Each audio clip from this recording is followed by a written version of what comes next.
on the Hard Rocker Sports Network from K-Tech 91.3. This is Hard Rocker Huddle, your podcast home for South Dakota Mines athletics. Hello, Hard Rocker fans. I'm your host, Josh Van Valkenburg-Gernert.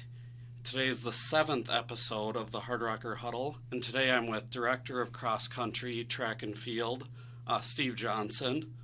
Just kind of starting out, Steve, do you just want to talk a little bit about, I know you originally were born in California and you grew up mostly in Washington. Do you just want to talk a little bit about that? When did you move to Washington and how much time did you spend there? Yeah, so we moved to Washington just before I turned 3, so I don't remember a whole lot about California aside from some nice weather. But the move to Washington was a big step for us. It was it really was a key part for us in kind of our lives, because obviously that was right about the time we were getting ready to start school and everything. I have two brothers. At the time I only had one, and so for him it was a little bit bigger transition than it was for me, but it was a really good step for us in a lot of ways. We had some good schools there, some good opportunities to be involved in things, and so with those two brothers too, of course, that means that there's a lot of opportunities to get up to no good, and we tried to take advantage of those whenever we could. My older brother is out in Michigan these days. My younger brother's down in Colorado, but we still try and find some time to get together.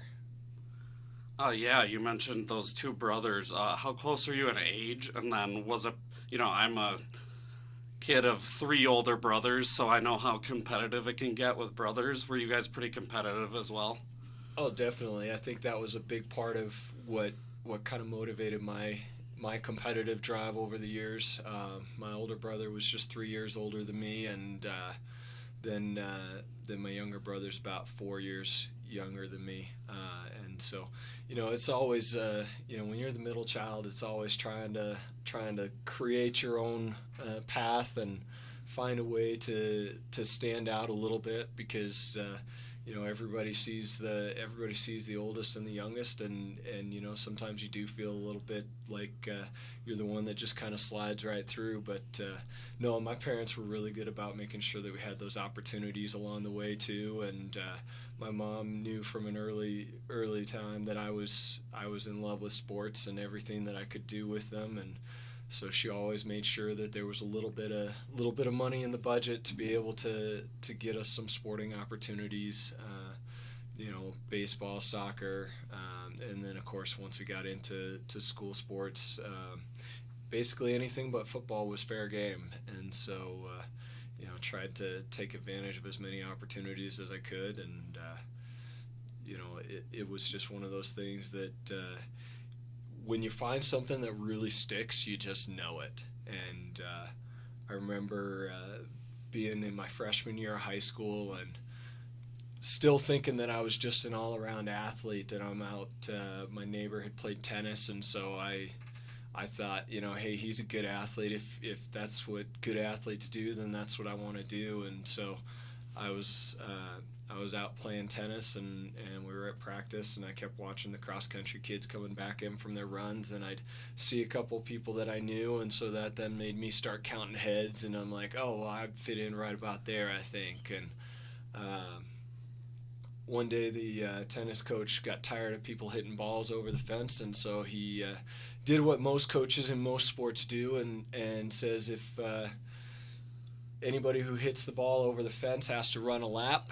And we got about halfway through a little rally, and I was like, that's it, ball's going over, and just took and lobbed it over the fence pretty good, and took my lap. And the next day I was in the athletic director's office trying to figure out how to change sports, and 3 days later I ran my first cross country meet, and from there the rest was history, as they say. Had a great first meet off of no training, and that just really kind of got the juices flowing, and I knew I was a runner from then on. Sure, and so that started about 9th grade. You started getting into the cross country track part of it. Yeah, so I'd run track some in middle school, and We didn't have cross country in middle school back then, but we had this thing called the Cougar Run that we would do, and it was basically a cross country race. You'd run one lap on the track and then go around the baseball fields on the other side of the school, and then come back and finish on the track. And that second year, all of a sudden, I was winning every time in my sixth period class, and the only guy that was running faster than me was in fifth period, and he was on the track team too. So the two of us just really started working together when track season came around, and we had a great year that year. The school won the district meet, and the two of us were 1-2 in just about every race we ran, and that's always a little bit of ego padding for you too when you're that age, trying to see what you're cut out for and where you're going to go with things. Sure. And what kind of you mentioned, I guess, a little bit of what drew you to it initially, but when did it kind of kick in that you realized, this is really what I love, this is what I want to do as a sport? Yeah.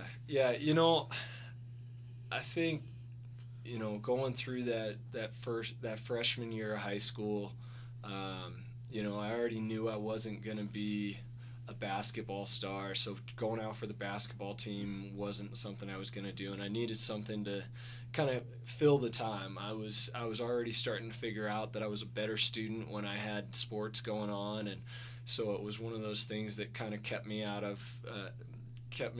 focused, helped me have some good time management, and then I started talking the next year, my sophomore year, had a really good mentor all through high school, Steve Calhoun, who was our sports medicine teacher, and I had him for anatomy and physiology that year, and we got through cross country, and he started talking to me about, you need to get in the weight room and start lifting weights, and you need to start doing these other things. Are you running in the off season? And he didn't really give me anything in specific to do, but he hooked me up with our strength coach, who was a really good strength coach, John Thrush, and he's coached some Olympians even, and getting in the weight room with guys like that, guys that just being around people who really, they don't care what your sport is, they just want to see you compete and bring out the best in you. That was something for me that, when I realized that running was something I was good at, then I just wanted to know how far I could go. And so it was that opportunity to try and be a better athlete, and everything that I could do to try and make myself better, I was going to try and do. Sure. And then from high school, I know you went to Idaho for a year. What was that kind of process like? Was it a situation where you wanted to do cross country and track and there weren't a lot of schools offering you, or did you kind of know academically that Idaho was the best fit? Yeah, so that was a little bit of a sideways journey that was never really on the plan. I had done running start, around here we call it dual credit, when I was in high school, so I graduated with my associates, and my mom was adamant that I was not picking a school based on athletics. That was not a concern for her. I had a grand total of one letter of interest from schools across the country, so it kind of makes it hard for you to be like, yeah, I'm going to keep being an athlete, and I can actually do something with this. I think we know a lot more about the process. There's a lot more information out there these days than there was 20 years ago. And so when it came time to choose a college, I went to Washington State, and I was there for 2.5 years, did my bachelor's, and it was a good experience for me. Kept running, found ways to run, found guys to run with whenever I could, and when I decided I was going to go for my master's, it still wasn't something that I was like, I have to find a place that I can run, but it was definitely a bonus for me if I could find a place that I could run at. And went to Idaho, and I made the decision before I went there that I was going, and running had been going really, really well, and so I went in and I talked with the track coach and said, hey, I only have one semester left this fall, and then I go to my student teaching, but I would love to have the opportunity to run for you, and he gave me a shot. I was really, really fortunate to be able to get that opportunity. Met some great guys, got to run with some really good people, and learned a lot just in that 6 months. But that was kind of how Idaho came about. From that experience, what kind of initially drew? Obviously, you weren't in cross country track organized for a little bit of time. When did it kind of set in that maybe coaching was something that you wanted to do? Yeah, so actually when I was at Washington State, I started out as an athletic training major, and I'd be out there, I thought from high school through that first year and a half or so, I was like dead set that I was going to be an athletic training major, and this was what I wanted to do. This was my life goal, and I'm out there at some of these football practices and things like that, and I'm just like, I don't want to be doing this. I want to be doing what those guys are doing. Looking at the coaches and looking at the way that they were influencing their student athletes, the relationships that they were able to have with their student athletes, and the way that they were able to kind of guide that program. That was something that really, really appealed to me. And I met with my athletic training supervisor, Yaz, and he actually set me up with Jason Drake, who was the coach at Washington State at the time, to talk a little bit. And then that kind of clinched it for me that was what I wanted to do. And so then the next year, so by the next year, I was at Idaho and decided I was going to try and reach out to one of the club coaches in town. And so I worked with the Comets Track Club over in Pullman, Washington. It's only 8 miles away, so it was a nice little workout. I'd ride my bike over there, get a workout in with the team, ride my bike home, and that was after I'd already done my workout for the day. But the things like that, when you feel like that and you have that energy about it, you just know it's right, and that's what I really enjoyed about it. And that was something that really kind of helped get the juices flowing, kind of helped make me know that I wanted to be a coach. At the time, I thought that I was going to coach high school for a little while and then maybe try my hand at the college ranks, and I wasn't really finding a lot of interest in the high school ranks at the time, and ran into this guy who was running a jumps club out of one of the high schools near my house, and just I was down there working out one day and went over and talked to him and say, hey, would you teach me a little bit? And he let me come to practices and started, and then all of a sudden I was finding that I was able to see some of it and starting to help recognize some of that. And so with that, I'm still applying for every high school job around that I can find and things like that. But, it was any way to try and get involved and create an opportunity if nobody was going to hand me one. And so then I was coaching over. So then at Pierce College, I met with the athletic director and said, hey, would you be interested in starting cross country? And it was basically, yes, but we can't do it as a sponsored team right now. Took them almost 15 years before they finally got cross country as a sponsored team, but started a club there and worked as the advisor and coordinator there, helped them get some kids to some races and things like that. And in the meantime, I'm reaching out to every coach I can find, and D1, D3, NAI, I didn't care, it didn't matter. I just wanted to get my foot in the door, and after I don't know how many rounds of emails, I finally got a response back from one of them, and it was Mike Arisha at the University of Puget Sound. And Coach O was a huge influence for me getting going. He sent me an email, said, hey, I'd like to meet with you.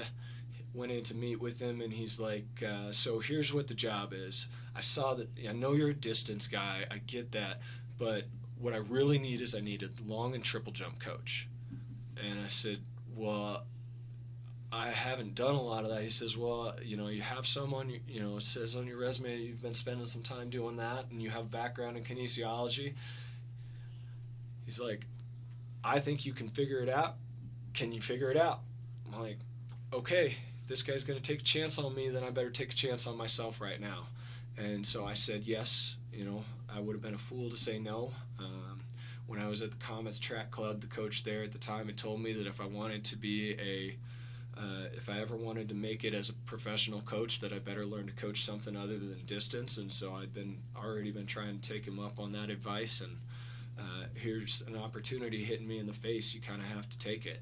And so got that opportunity, got that year with Coach O, and of course was, like any young coach, immediately looking for that next opportunity. And that summer, the University of Mary gave me a call about a GA position, and very similar situation. They were like, here's the job that we have. We know you're a distance guy. We get that, but that's not what we have right now. What we need is somebody who can do high jump and javelin. Looks like you did a little bit of that, and I had a little bit of exposure, very little bit of exposure to it when I was at the club level working with the Comets. But I also knew that high jump had a lot of carryover, a lot of similarities to long and triple jump. And so flew out to Bismarck and met with Coach Thorson, and got a chance to check things out. And you walk into his room, and it's just surrounded with NAIA championship, top 5 performance plaques and those kinds of things. And it was like, if anybody can teach me what I need to know, what those next steps are to be a good coach, it's going to be this guy. And so it was really a no-brainer at that point. I didn't really know what I was doing or how I was going to coach javelin and high jump, but I already had figured it out once. I figured I could figure it out again. And so with that, that was a great opportunity there. I was fortunate to get to work with some pretty good athletes. We had a multi that went to nationals every year that I was, both years that I was there. Had a couple of kids that were all conference in the high jump, had a national qualifier in the javelin. Unfortunately, the way that it worked at the time, you can hit a national qualifier and not go to nationals. And so she was the next one up on the list to go. And unfortunately, she got the short end of the stick on that one, no pun intended. But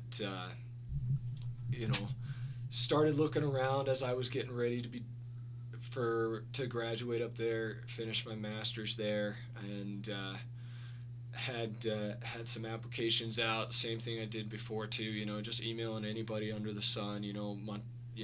Most of the schools in Montana, the small schools, didn't have cross-country programs at the time, so reaching out to them, and you're getting emails back, we're thinking about it, we might be going that direction, but it's going to be a few years. And I'm thinking to myself, okay, at this point, I've got a kid on the way. My oldest was born that June, and I needed something that was more tangible than maybe someday. And had a good discussions with Coach Schaefer. Had another opportunity that was that had been moving the right direction as well, and just realized that one wasn't going to be the right one, and came down here and spent some time with Jerry during my interview, and really just felt like it was a good opportunity and a good place. And fortunately, I had some good people in my ear back home too to tell me that, hey, one of the great things about a school like Mines is that all you can do is make it better, because they were coming off a year where their cross-country team didn't have 3 women finish. They had a really solid men's program, but there was a lot of room for growth. And, as a young coach, a lot of times you get caught up looking at the trophies, and that's really not where I needed to be looking at that point. I needed to be looking at where can I make a difference. And I had some, like I said, I had some good people in my ear making sure that I knew that was a good opportunity, and that kind of brought us down to South Dakota Mines. Sure. Jumping back just a little bit, you kind of mentioned not having a ton of experience in the javelin, the high jump, the triple jump. Where did you kind of develop knowing the technique and being able to coach that while you were on the job? Yeah, my family is big on, if you don't know the answer, look it up. And that was really ingrained in me when I was from when I was a little kid. Even if you don't know the answer, you better look it up. And we didn't have a lot of YouTube videos to turn to back then. So it was, honestly, you walked into Barnes & Noble, and if there was a track book, I bought it. If there were recommendations from the coach, I took them and listened to any coach and every coach that I could find that would give me any advice on how to do things. You learn real fast that the reason, one of the reasons why so many coaches know each other is because they're all trying to find ways to do things better. It's not so much a closed good old boys network as it is. There's actually a lot of good information being shared in there, and you have to be willing to jump in and talk to people and find out what they know to help you bolster what you know. Sure, and then getting the assistant coach job here, you already talked about that a little bit. What were your primary duties? Was it, to begin with, were you in charge of coaching, again, more of the field events, or did you start with distance? Yeah, so, Coach Schaefer and I spent a lot of time that summer talking about, hey, what are we going to do? How are we going to break this up? And, he wanted to respect the fact that I enjoyed coaching distance and needed to get some experience with that. And so, and then also he needed a field events coach. He needed somebody who could help out on that side because he had been, he'd had a lot of part-time assistant coaches, but he'd been the only full-time track coach for most of his career to that point. And so with my background in the jumps and the javelin, that just became a natural, immediately went into that avenue. And then that first year we tried trading off cross country. He'd do a couple of days a week, I'd do a couple of days a week. We figured out pretty fast that wasn't really working very well. It wasn't giving the continuity that we needed. So what we did instead was that we split it up during the track season, and I took the middle distance guys, the milers and the 800 types, and he took the long distance guys, and then I got fall track, which meant that I was working with just about everybody. We were fortunate we could find a throw coach to work with some of those guys, but that would have been rather interesting if I had to try to figure out hammer and shot and disc all at that time as well. But fortunately, we had some good people in place already there, so I didn't have to try to navigate that. But so I ran the fall track side of things for good 4 or 5 years there, and then was able to get the opportunity to move up and take over the cross country program. Coach Schaefer was gracious enough to step aside and let me have that and have a shot at it. And the only downside to it was that it was our first year in the RMAC, and we didn't really know what we were getting into. We thought we did, but it was definitely a little bit of a shock when we got to that first RMAC championship, and we were blessed to have our first RMAC championship at 7,700 feet in elevation at Gunnison, Colorado, and I think it was a real eye-opener for a lot of the kids. There were a lot of things that I learned, and we didn't perform badly. We just we learned that there really was a whole nother level than what we had seen, even in going to some of the bigger meets over the years, and really had us going back to the drawing board and starting to rethink some of our approaches on things. And then we still had small rosters. You asked what I was really tasked with. That was the biggest thing I was tasked with when I started, was grow the roster, and not just the men's roster, grow the women's roster. That first year, I will never forget, we had 9 women at the conference meet, and we didn't have to qualify into the conference meet. We only had, I think, 11 women on the squad, and 2 didn't go because they were injured. We just didn't have a big team, and so that was the very first thing. And I spent a ton of time that first year just trying to figure out ways to create contacts, create interest, get a hold of kids. We still to this day do the good old-fashioned letters that go through their high school coaches because it works. I'm a big believer. You gotta find as many ways as you can to connect with these kids, and that's what we were trying to do. You kind of touched on this already, but this was really a job where you basically had to go through two different rebuilds because it wasn't overly successful in 2009 when you got the job. And then you had to kind of gear up for a whole new level of competition in the RMAC. So what was that kind of like, having the opportunity to rebuild as assistant and then again as kind of a head coach?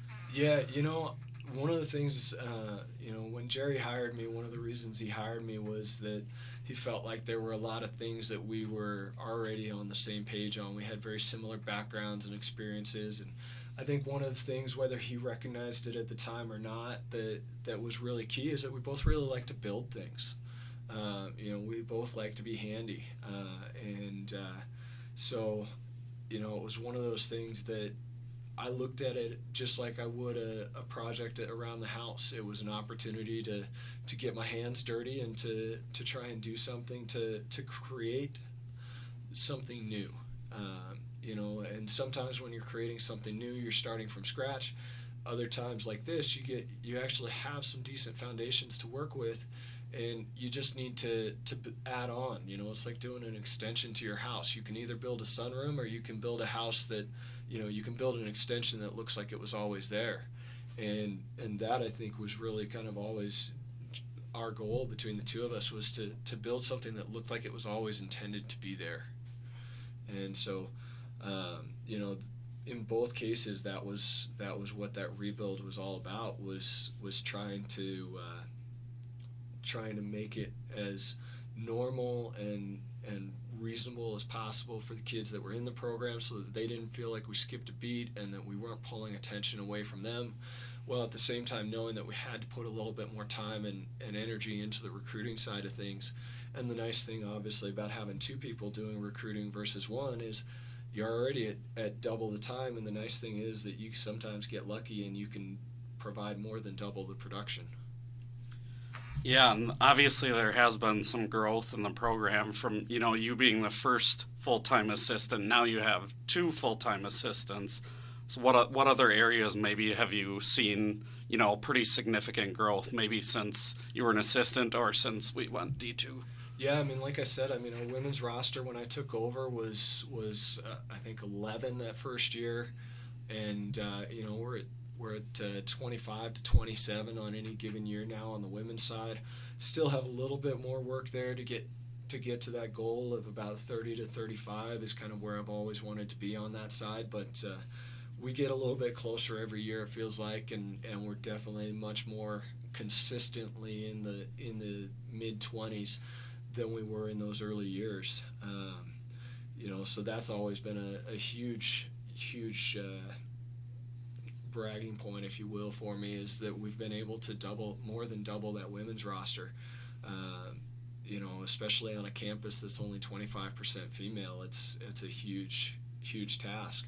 On the men's side, I think we were in a situation where numbers-wise we were pretty good. We've actually gotten a little bit deeper there as well, but I think the biggest difference that we've seen is just the quality of the student athletes coming in is much more consistent.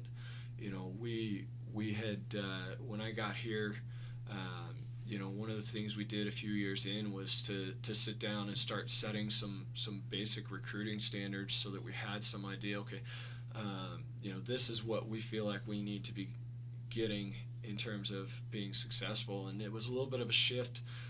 Coach Schaefer, when he had been leading the program, had focused a little bit more on trying to find athletes that had multiple points of, could contribute in multiple areas. And so by looking at, okay, now we need to go bigger, not just go for now we're not just looking at, okay, this kid can help us in 3 events.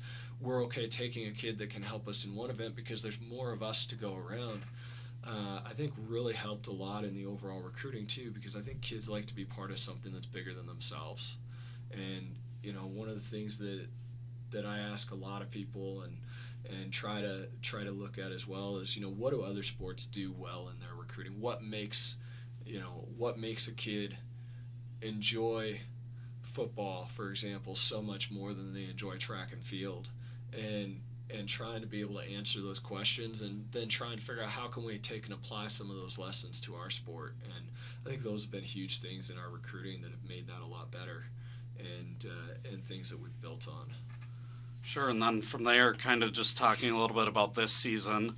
How did you feel overall about the fall cross country season, and what do you have to do to take steps to improve or sustain that growth? Yeah. This fall was a lot of fun, honestly. We've been, my first year with the cross country team, we had a really good women's class that came in, and we were able to see some really good growth really quickly with the program that way, and we really tried to model what we were doing on the men's side, recruiting wise, after that, and just in terms of trying to look for certain things, look for certain attitudes and certain personalities, not just looking at the numbers, and trying to make sure that we found people that were really good fits. And then the other piece of it was just trying to make sure that we embraced competition and embraced the fact that, yes, we know we have to rebuild, but we know where we want to get to, and making sure that there was direction to that. And this year was, I don't want to say it was a culmination because we really haven't finished the journey yet, but this was a huge step for us in the journey on the men's side in particular. Being able to crack the top 10, it's the first time we've had a team do that since we made the move to Division II, and it killed us in the moment to be 2 points out of 8th, but it showed us that we're doing the right thing, that we're going the right direction, and I think gives a lot of positivity for us going forward.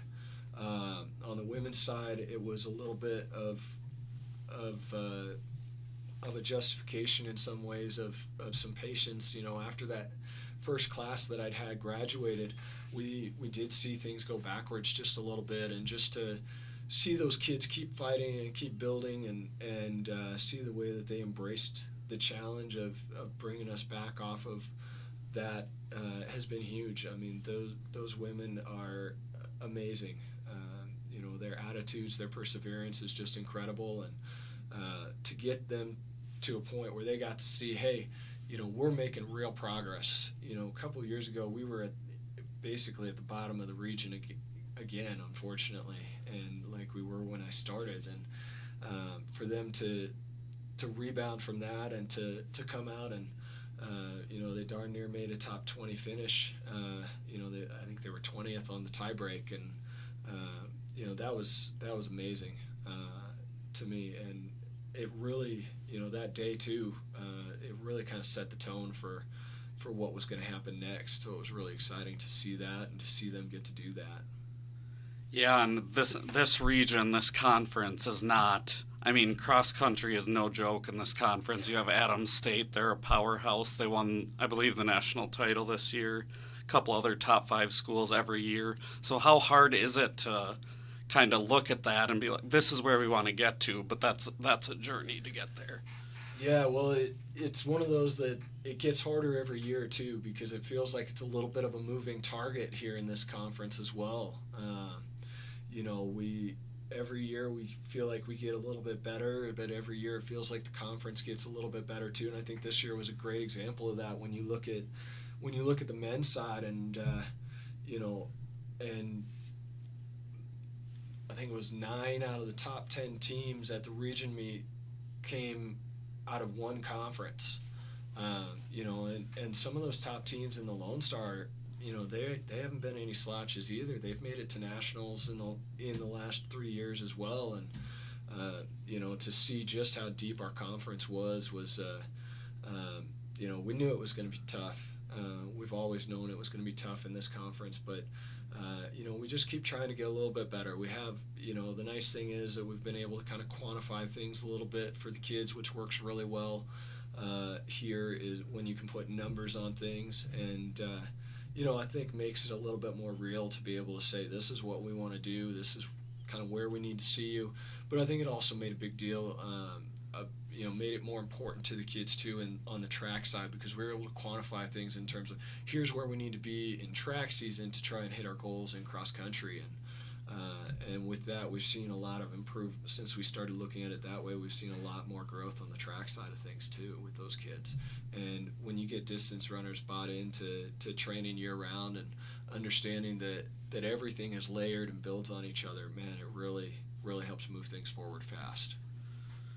Yeah, you still have some time left in the indoor season, and then you still have a full outdoor season. But how happy have you been so far with the success?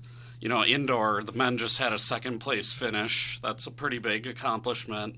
You've had all sorts of top fives on the all-time leaderboard, top five finishes. Yeah, and I think those top fives are really critical. I mean, this just on Friday night we had 3 guys run top 5 times. 3 guys ran top 5 times. 4 guys ran PRs, I think it was, at the meetup at Black Hills in the 5,000, and that's just such a critical step for us to continue to rewrite those records. We've got to continue to build depth in this program, and the exciting thing is that it's not just the distance side that it's happening on. It's always been interesting to me that every school has a different outlook on track and field. A lot of times you look at a school and they're like, they take on the identity of their head coach. So if their head coach is a throws guy, they're a throws school. If they're a jumps guy, it's a jump school, and so on down the line. And it's the same is true of distance programs as well. That typically it's a distance guy at the forefront, and that's always been something that Coach Schaefer was really adamant about, was that we weren't going to limit ourselves in that way, that we weren't gonna just be one-dimensional, and that was something that I felt was really important to embrace when I took over. And so, when we got the opportunity to bring Coach Hawkinson in with us from Western State, where he had just coached a conference champion, and Colby was either national champion or runner-up that year. We had to take it, and so it was one of those things that, when I look at our program, I'm always excited when I see the other events getting better too. I know that my group's getting better, so I get to see that day in, day out. It's getting to see the others getting better and getting to see the other groups. Our throws group, man, our men's throws the last 2 weekends have just been on fire. And, Warren Meinrich especially has just been looking incredible. And that's just the next in a long line of throwers that we've had since the 1980s that have really been successful here. And then you look at our sprints and our jumps and the success we've had in the pole vault over the last decade, really. It's an exciting time here, and it's exciting to see these guys continuing to find ways to grow and get better, and we're looking forward to a lot more to come. All right, that just about wraps us up today. Thank you for joining us, Steve. This has been the Hard Rocker Huddle. I'm Josh Van Valkenburg-Gernert, signing off.